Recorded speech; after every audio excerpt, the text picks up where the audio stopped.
වසර 72ක ඉතිහාසයකට උරුමකම් ලද නැගෙනහිර පළාතේ කන්තලේ නගරයේ ප්‍රථම පාසල. 70 වසරක් පුරාවට නර්තනය විෂය නිර්දේශයේ නොවූ පාසලක්. පසුගිය වසරේ පළමු වරට නර්තනය විෂය නිර්දේශයට ඇතුළත් වීමෙන් පසු එම වසර තුළදීම පළාත් නර්තන තරඟාවලිය අනිත් පාසල් සමගින් කරට කර සටනකින් පළාතේ තුන්වන ස්ථානය දිනා ගන්නට තරම් දක්ෂ සිසු දරුවන් සිටිනවා.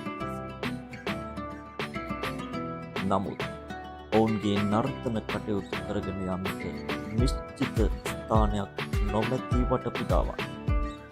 එක්තරා කණ්ඩායමක අනුග්‍රහයෙන් නර්තනය සඳහා ගොඩනැගිල්ලක් ආරම්භ කළ පසුබිමක එහි ඉදිරි කටයුතු වෙනුවෙන් අපේකම සහන සේවා පදනම එම පාසල වෙත මූල්‍යමය පරිත්‍යාගය සිදු කරන්නට පැමිණි ඒ උත්කර්ෂවත් අවස්ථාව.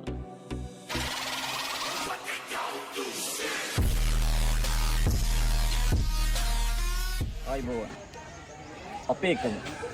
අපේකම කියලා කියපුවාම ඒ හදවතට දැනෙනවා ඒ අපේකම කියන දේ තියෙන අපූර්වභාවය.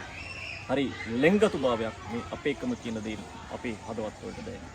ඉතින් අපේකම සහන සේවා පදනම විසින් සංවිධානය කරන තවත් පුණ්‍ය කටයුත්තක් වෙනුවෙන් අපි අද ආවා. කන්තලේ නගරයේ තියෙන පළවෙනි පාසල විදිහට සඳහන් වෙන සීවලී විද්‍යාලයේ ඉදිරිමින් පවතින නර්තන ශාලාව වෙනුවෙන් ආධාර උපකාර කිරීමේ අරමුණ පෙරදරි කරගෙන අපේකම සහන සේවා පදනම මේ වැඩ කටයුත්තට ඇවිත් තිබෙනවා මේ විද්‍යාලය. පොදු කටයුතු වලදී ඒ පොදු වැඩසටහන් වලට සෑහන රසක් ලබා දෙන්නට කටයුතු කරන අපේකම සහන සේවා පදනමේ නිර්මාතෘවරයා අඹගස්පිටිය සුමන රතන නායක ස්වාමීන් වහන්සේ. තෙරුවන් සරණයි අපේ හාමුදුරුවනේ.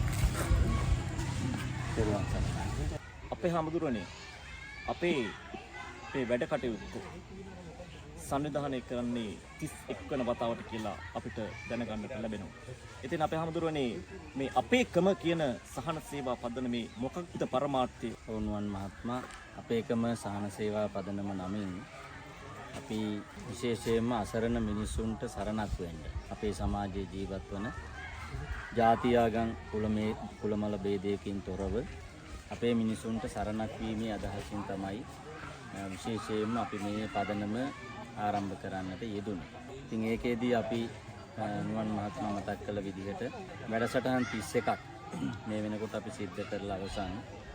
ඒකේ 30 වෙනි වැඩසටහන 31 වෙනි වැඩසටහන තමයි අද අන්තලේ ප්‍රදේශයේ සීවලී මහාවිද්‍යාලය තුල ජීවත් වන විශේෂයෙන්ම අධ්‍යාපනයේ හදාරන දරුවන්ට ඒ දරුවන්ගේ නැටුම් කාමරය නර්තන කාමරයේ ඉදිරි කටයුතු යහපත් විදිහට සිද්ධ කර ගැනීමේ අරමුණෙන් තමයි විශේෂයෙන් මේ අවශ්‍ය අමුද්‍රව්‍ය අපි පරිත්‍යාග කරන්නට යෙදුනේ. ඉතින් ඔබතුමා මතක් කළ විදිහට ගොඩක් බලාපොරොත්තු තියාගෙන නෙමෙයි අතරම මේක පටන් ගත්තේ. සාමාන්‍යයෙන් මේක පටන් ගත්තා සාමාන්‍ය මට්ටමට කීප දෙනෙක් එකතු කරගෙන. ඉතින් මම හිතන්නේ අපි මේක විනිවිද භාවයකින් සිද්ධ කරන නිසා හිතුවටත් වඩා හොඳට මේ වෙනකොට මේක කටයුතු සිද්ධ කරගන්න අපිට අවස්ථාව උදා වෙලා තියෙනවා. 31 වතාවක් කිසිදු කරදරයකින් බාධකයකින් තොරව අපි මේ කටයුතු සිද්ධ කරගෙන යනවා. කිසිම ගැටලුවක් ඇති වෙලා නැහැ. ඉතින් මම හිතන්නේ අපිට විශාල සමාජික පිරිසකුත් මේ වෙනකොට එකතු වෙලා ඉන්නවා. කියන්නේ අපේ බල කිරීමකින් තොරව එයාලගේම කැමැත්තෙන් තමයි හැමදෙනාම එකතු වෙලා ඉන්නේ.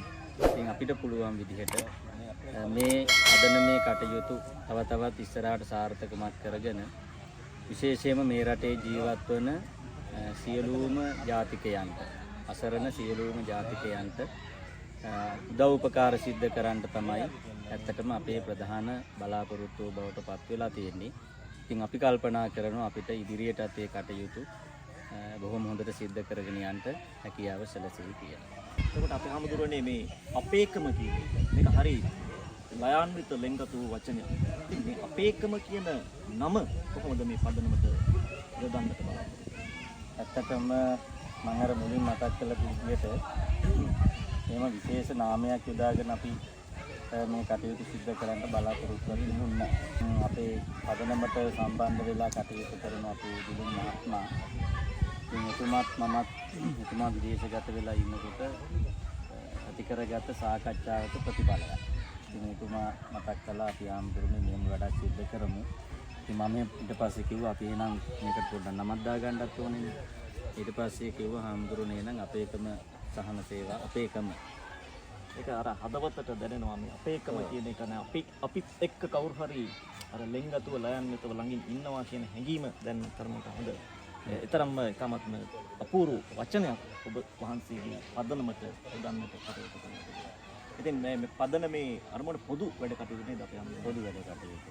ඒ කියන්නේ මම කිව්වේ අපි සමාජයේ එක පැත්තකට සීමා වෙන්නේ නැතුව පුළුවන් තරම් ආගමික සිද්ධාස්ථාන වලට ඊට පස්සේ පාසල් වලට රෝහල් වලට සමාජයේ ජීවත් වෙන අසරණ මිනිසු වෙනුවෙන් කියන්නේ මේ පුළුල් ව්‍යාපෘතියක් පරිසමයේ විවිධ පැතිකඩයන් කරන්න තමයි මේක ආරම්භ කළේ. ඉතින් මම හිතන්නේ ආරම්භ කරපු කාල සීමාවේ මම හිතන්නේ අපිට ජම් අඩුපාඩු දුරවතා තිබුණා. ඉතින් අර විශාල පිරිසක් එකතු වීම නිසා ඒ කටයුතු ටික මේ වෙනකොට බොහොම හොඳට සිද්ධ කරගන්න හැකියාව සැලසීලා තියෙනවා. දැන් අපි හඳුරන්නේ මේ වන විට මේ පදනම අර ඔබ වහන්සේ සහ අපේ දිලුම් සහෝදරයා එකතු වෙලා නිර්මාණය කරපු මේ පදනමේ වර්තමානයේ වෙන විට කොච්චර විතර සමාජික සංඛ්‍යාවක් නියෝජනය අපි මුලින් මේක පටන් ගන්නකොට සමාජික පිරිස 7-8 දෙනෙක් වගේ තමයි හිටියේ. මොකද කාටවත් සමාජයේ විශ්වාසයක් නැහැ නේද? අද වර්තමාන සමාජයේ යමක් කරනකොට විශ්වාසයක් නැහැ. මොකද අර මූල්‍යමය ප්‍රශ්නයක් මුදල් කියන්නේ ලොකුම ගැටලුවක් නේ. ඉතින් මම හිතන්නේ මේ ඇත්තටම මේකේ වැඩසටහන් කීපයක් අපි සිද්ධ කරලා අපි Facebook එක හරහා රූපරාම කීපයක් සමාජගත කළා. ඒකේ අරමුණ ඇත්තටම පිළිස වැඩි කර ගැනීම නෙවෙයි. ඒකේ අරමුණ උනේ ඒක දැකලා කවුරු හරි සතුටු වෙනවනේ. එතකොට ඒකත් අපිට පිනක් එයාලටත් පිනක්. ඉතින් ඒ අරමුණෙන් තමයි ඇත්තට මේ කටයුතු සිද්ධ කළේ. ඉතින් කොහොම හරි මේ විශාල පිරිසක් මේක බැලුවා. බලලා අවස්ථා කීපයකම මේක අධ්‍යයනය කරලා අවසානයේ අපිට මෙයාලා කතා කරා හඳුන්නේ මෙහෙම වැඩක් සිද්ධ වෙනවා. ඉතින් අපිට මේකට සම්බන්ධ වෙන්න පුළුවන්ද? ඉතින් මේ වන විට මම හිතන්නේ 80ක් වගේ පිරිසක් අපේ පදනමට සම්බන්ධ වෙලා සක්‍රීයව දායකත්වයේ දරනවා. ඒ අතර දේශීය පිරිසක් ඉන්නවා, විදේශීය පිරිසකුත් ඉන්නවා. සමහර උදවිය අපි දැකලත් නැහැ. ඒ තියෙන විශ්වාසය මත මේ කටයුතු සිද්ධ කරගෙන යනවා. විශේෂයෙන් මතක් කරන්න ඕනේ අපි මැසෙන්ජර් ගෲප් එකක් කරහා තමයි මේ කටයුතු සිද්ධ කරන්නේ. එතකොට හැම මාසෙම 20 වෙනිදාට කලින් අපි යම් මුදලක් බලාපොරොත්තු වෙනවා. මොකද නැත්නම් මේ කටයුතු සිද්ධ කරගන්න හැකියාවක් නැහැ. ඊට පස්සේ මුදල් දුන්න හැම කෙනාටම ආශිර්වාද කරලා අපි පොඩි දෙයක් ඇති පණිවිඩයක් පළ කරනවා. ඊට අමතරව උපන් දිනේට Facebook එක හරහා පැතුමක් ඉදිරි කරනවා.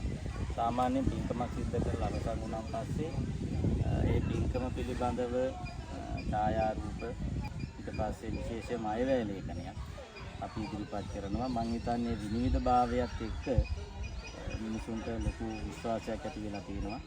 ඒ හරහා තව විශාල පිරිසක් මේකට එකතු වෙන්න කල්පනා කරලා තියෙනවා, කටයුතු කරලා තියෙනවා. ඒ සඳහා අපි විමසලා තියෙනවා. ඉතින් අර මුලින් මතක් කරපු විදිහට විලු මහත්මත් මමත් තමයි මම හිතන්නේ මේක ආරම්භක සමාජිකයන් දෙන්න. ඉතින් කොහොම හරි අපි මේ කටයුතු විනිවිදභාවයෙන් කරන නිසා විශාල පිරිසක් මේ වෙනකොට එකතු වෙලා සම්බන්ධ වෙලා කටයුතු කරනවා. අපේ ස්වාමීන් වහන්සේ ප්‍රකාශ කරන ආකාරයට මේ පිළිබඳව ලොකු විශ්වාසයක් ඇති වෙලා තිබෙනවා ජනතාව තුළ. මොකද උන්වහන්සේ මැසෙන්ජර් හරහා කෙටි පණිවිඩයක් ලබා දෙන හැම කෙනෙක්ම Taman ගිණුමට උන්වහන්සේගේ ගිණුම් අංකය තමයි ලබා දෙන්නේ. ඒ ගිණුම් අංකයට යම්කිසි මුදලක් ලබා දුන්නාම මෙන්න මේ පුද්ගලයා මේ ගිණුමට මේ ඊළඟ වැඩේ වෙනුවෙන් ලබා දුන්නා කියලා කෙටි පණිවිඩයක් නැවත උන්වහන්සේ ලබා දෙනවා. ඒ වගේම වැඩසටහන අවසන් වුණාට පස්සේ නැවත විගණන වාර්තාවක් ලබා දෙනවා. මේ නිසා මේ පිළිබඳව ලොකු විශ්වාසයක් සමාජය තුළ ඇති වෙලා තමයි මේ පටන් ගත්තු ක්‍රියාදාමය අද 80ක් දක්වා පිරිසක් දක්වා වර්ධනය වෙලා තිබෙනවා. ඒ නිසා මේ වැඩසටහන පිළිබඳව ලොකු විශ්වාසයක් හැමෝටම තිබෙන නිසා තවත් මේ පිළිබඳව එක්වන්නට බලාපොරොත්තු ඉන්න පිරිසක් ඉන්නට පුළුවන් සමාජයේ. මේ පින් කටයුත්තක් වෙනුවෙන්, පුණ්‍ය කටයුත්තක් වෙනුවෙන් තමයි මේ සමාජයේ මේ විවර වෙලා තිබෙන්නේ ඔබට අවස්ථාව. ඉතින් අපේ නායක ස්වාමීන් වහන්සේගේ දුරකථන අංකය අපි සඳහන් කරනවා. දැන් නායක ස්වාමීන් වහන්සේ දුරකථන අංකය සඳහන් කරයි. ඉතින් උන්වහන්සේට කතා කරලා ඔබලට අවස්ථාව තිබෙනවා මේ පුණ්‍ය කටයුත්ත වෙනුවෙන් ඔබේ දායකත්වය ලබා දෙන්න. 071යි 840යි 37යි 78.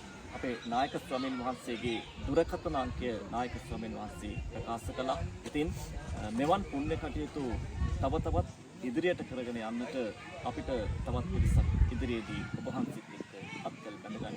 ඉතින් ඔබ වහන්සේගේ පුණ්‍ය කටයුතු සර්වප්‍රකාරයෙන්ම සාර්ථක වෙලා ඉදිරියේදී ඊටත් වඩා සුවිශාල වූ දායකත්වයක් සමාජයට පොදු කටයුතු වෙනුවෙන් ලබා දෙන්නට ශක්තිය ධෛර්යය වාසනාව ඔබ වහන්සේ ඇතුළු අපේකම සහන සේවා පදනමට ලැබේවායි කියලා මම හදවතින් ප්‍රාර්ථනා කරනවා. නුවන් මහත්මයා මතක් කළ විදිහට ඉතින් අපිත් මතක් කරන්න තියෙන්නේ අසරණ මිනිස්සු වෙනුවෙන් තමයි අපි මේ පදනම පිළිතව ගත්තේ. ඉතින් මේ කටයුතු තව සාර්ථකමත් විදිහට ඉස්සරහට කරගෙන යන්න විශේෂයෙන්ම අපේ ගෞරවනීය ස්වාමීන් වහන්සේලාගේ ඒ වගේම දිවි පින්වතුන්ගේ දායකත්වය මුදලින් වෙන්න පුළුවන්, ශ්‍රමයෙන් වෙන්න පුළුවන්, බුද්ධියෙන් වෙන්න පුළුවන්. අපි විශේෂයෙන්ම බලාපොරොත්තු වෙනවා කියන එක මේ අවස්ථාවේදී බොහෝම කාරුණිකව මතක් කරනවා. කවුරු හරි සම්බන්ධ වෙන්න ඉන්නවා නම් ඒ සඳහන් කරපු දුරකථන අංකයට අමතමත් දීලා අපිත් එක්ක සම්බන්ධ වෙන්නත් පුළුවන්. හැම දිනකටම කෙරුවන් සරණයි. අපේ නායක ස්වාමීන් වහන්සේ ප්‍රකාශ කළ ආකාරයට මේ අපේකම සහන සේවා පදනම නිර්මාණය වන්නේ මෙන්න මේ පුද්ගලයන් නිසා. මොහු විදේශගත වෙලා ඉන්න අවස්ථාවේ උන්වහන්සේට දුරකථන ඇමතුමක් ලබා දීලා ප්‍රකාශ කරනවා මෙන්න මෙහෙම වැඩසටහනක් අපි කරමුද. ඒ වැඩසටහන වෙනුවෙන් ඉන්පස්සේ තමයි අපේකම සහන සේවා පදනම කියලා නමත් යොදන්නේ ඔබතුමා. මේ දිලුම් නිරංජන් අපේ ආදරණීය සහෝදරයා අයබෝවන් ඔබට. එතුමාගේ ඒ සංකල්පය අද වන විට ඔබට මම හිතන්නේ හදවතට ලොකු සතුටක් ඇති. මෙවන් වූ පුණ්‍ය කටයුත්තක් අද අපේ කුරුණෑගල දිස්ත්‍රික්කයෙන් බැහැරව අපි නැගෙනහිර පුරවරයට මේ ඇවිල්ලා ඉන්නේ. නැගෙනහිර පළාතට ඇවිල්ලා පන්තලේ කියන නගරයට ඇවිල්ලා ඉන්නේ. ඉතින් ඔබගේ හදවතට කොච්චර සතුටක් ඇද්ද? ඔබ ආරම්භ කරපු මේ ක්‍රියාදාමය මුළු රට පුරා ව්‍යාප්ත වෙනවා. වචනයක් ඔබට කියන්න අපි කියමු. බලාගෙන ඉන්න ජනතාව මේ පිළිබඳ වචන. ඔය කාර්යයක් කරම ඇත්තටම මගේ හදවතට ගොඩාක් සතුටක් දැනෙන මොහොතක් මේක. මොකද දැන් අපි අවුරුදු 5කට අධික කාලයක් මේ වැඩසටහන කරගෙන යනවා. ඉතින් මේ අපේ හාමුදුරුවෝ මතක් කරා වගේ අද මේ 31 වෙනි වැඩසටහන. ඉතින් අද කන්තලේ පුරවරේ තමයි අපි මේ වැඩසටහන මේ දියත් කරේ. ඉතින් ඇත්තටම කියන්න වචන නැහැ. ඉස්සරහටත් අපි මේ වගේ වැඩසටහන් රාශියක් කරන බලාපොරොත්තු වෙන අපේකම සංවිධානයේ ඉන්න හැමෝටම හදවතින් ස්තුතිවන්ත කරන ගම මම හිතනවා. ඇත්තටම අපේ කම සහන සේවා පදනමේ අපේ නායක ස්වාමීන් වහන්සේගේ කරගෙන යන වැඩපිළිවෙල හරියට මේක කරගෙන යනවා. ඒ හින්දායි අපි මේ අවුරුදු 5ක් විතර මේ සංවිධානයත් එක්ක පටන් ගද්දීම එකතු වුණු සමාජිකයෙක් හැටියට කරගෙන යන්නේ. ඉතා පැහැදිලිව හරියට මේ සහන සේවා වැඩ කටයුතු කරගෙන යන අපේ නායක ස්වාමීන් වහන්සේ ඉතින් අපි ඉදිරියටත් උන්වහන්සේත් එක්ක මේ සංවිධානයේ රැඳිලා ඉන්න බලාපොරොත්තු වෙනවා. සීවලී විද්‍යාලයේ නර්තන ආචාර්යවරිය විදිහට කටයුතු කරන්නේ මෙතුමිය. අපේ තිල්නි ගුරුතුමිය. ගුරුතුමියට සතුටු ඇති මෙතුවක් කාලයක් නිශ්චිත ස්ථානයක් තිබුණේ නැහැ මේ කටයුත්ත කරගෙන යන්නට. නමුත් අද ඉදි කරගෙන යන ඒ වැඩ කටයුත්තට සහයක් ශක්තියක් වෙලා තිබෙනවා අපේකම සහන සේවා පදනම. මේ පිළිබඳව මිස්ගේ හදවතට දැනෙන වචන පොඩ්ඩක් මතක් කරලා කියමු. ඉස්සෙල්ලාම ස්තුතිවන්ත වෙනවා මට මේ අවස්ථාව ලබා දීම සම්බන්ධව. අපේ ත්‍රිකාන් සීවලි විද්‍යාලයට මේ වෙන විට අවුරුදු 72ක් සපිරලා තියෙන්නේ. ඉතින් ඒ අවුරුදු 72 පුරාවට නැටුම් විෂය මේ පාසලේ ක්‍රියාත්මක වෙලා නැහැ. නැටුම් විෂය ක්‍රියාත්මක වෙන්න පටන් අරන් දැනට අවුරුද්දක් වෙනවා. ඒ අවුරුද්දේ ඇතුළත සමස්ත ලංකා පාසල් නර්තන තරඟාවලියේ දරුවන් තියුණු තරඟයක් ලබා දෙමින් පළාත් මට්ටමින් 3 වෙනි ස්ථානය ලබාගෙන තියෙනවා. ඉතින් ඒ තරඟවලට පුහුණු වීම කටයුතු කරන්න අපිට නිශ්චිත ස්ථානයක් තිබ්බේ නැහැ. අපි ගස්ගල් යට තමයි පුහුණු වීම සිද්ධ කරේ. බොහොම දුක්බර කාල පරිච්ඡේදයක් ගත කරා. ඉතින් ඒක මල්ඵල දරන අවස්ථාවක් කියලා හිතනවා මම මේ අවස්ථාව. අපිට කලින් එක ආයතනයක් මගෙන් ශක්තියක් ලබා දුන්නා. ඉතින් ඒ මුදල අපිට මදිපාඩු වෙලා අපි తాවකාලිකව තමයි ගොඩනැගිල්ල හදාගෙන තියෙන්නේ. ඉතින් ඒ අඩක් නිම වූ ගොඩනැගිල්ල අපේ බලාපොරොත්තු වෙන නැටුම් කාමරයක් දක්වා ගෙනියන්න අපේකම සහන සේවා පදනම මගින් අද අපේ පාසලට ඇවිල්ලා තියෙනවා. ඉතින් ඒ සම්බන්ධව මම විද්‍යාලයේ විදුහල්පති ස්වාමින් වහන්සේ ඇතුළු ආචාර්ය මණ්ඩලයත් දූ දරුවනුත් ගමේ දෙමාපියෝ වෙනුවෙනුත් ස්තුතිවන්ත වෙනවා. ඒ වගේම මේ පදනමට මේ වගේ පුංචි මල් කැකුළු අහිංසක මල් කැකුළු වල ප්‍රාර්ථනා ඉෂ්ට කරන්න එයාලා බලාපොරොත්තු වෙන තැනට සාර්ථකව ළඟා කරගන්න ශක්තියක් වෙන්න නැවත නැවත ශක්තිය ධෛර්යය ලැබේවා කියලා ප්‍රාර්ථනා කරනවා. ගොඩාක් ස්තුතියි මේ වගේ පාසලක් වෙනුවෙන් මේ වගේ කැපකිරීමක් කිරීමට තීරණය කිරීම සම්බන්ධව.